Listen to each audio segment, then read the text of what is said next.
Hello everyone, my name is Karen from Easy Access English, and today I'm going to be talking to you about phrasal verbs. So, have you ever listened to a native English speaker and felt like they were using extra words that don't seem necessary? Words like up, out, or back that completely change the meaning of the verb. That's because they are using phrasal verbs, which are one of the most common and natural ways in English for speakers to communicate. So, you might be wondering, what are phrasal verbs?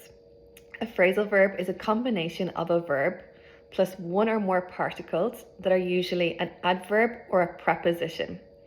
The meaning of the verb changes depending on the particle. So for example, if we look at the verb to roll. So to roll on its own means to move something in a circular way. But when we add the preposition out, the verb becomes roll out, which means to introduce something new. So these little words completely change the meaning of the verb. And that's what makes phrasal verbs tricky, but essential to learn. So, why are phrasal verbs important? Number one, they make English more natural. Native speakers use them all the time in both casual and professional conversation. Two, they add depth to communication.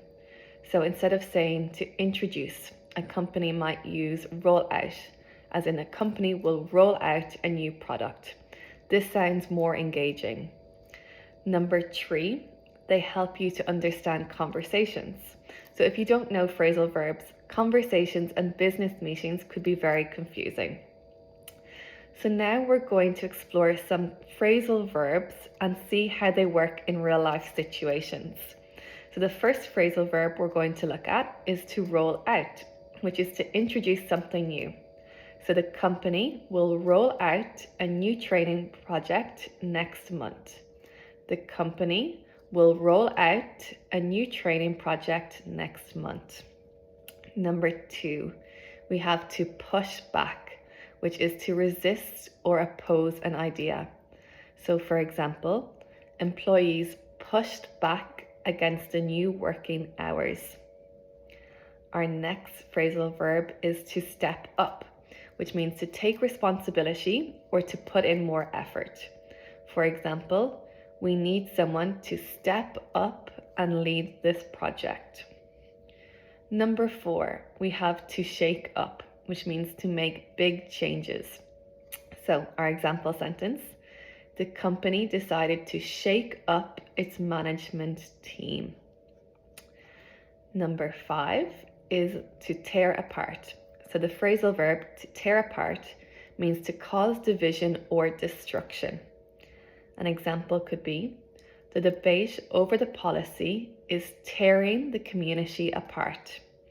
So the debate over the policy is tearing the community apart.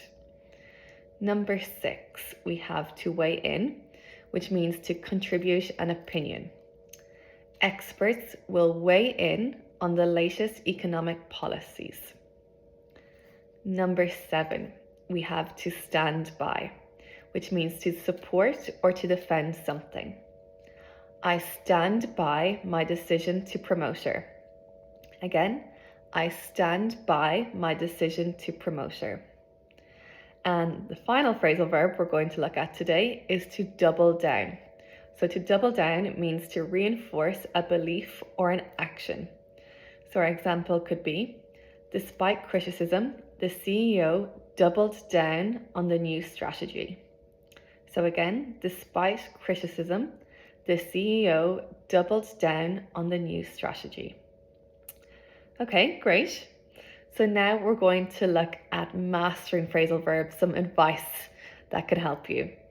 So as I mentioned before, phrasal verbs are very tricky because their meaning is not always obvious, but they are very essential for sounding fluent and natural when speaking English. So we're going to look at 3 key takeaways to help you to master phrasal verbs. So number one is recognizing them in context. Pay attention when native speakers use them. Number two is practice them in your own sentences. So use them naturally in conversation when you can. And finally, learn them in groups.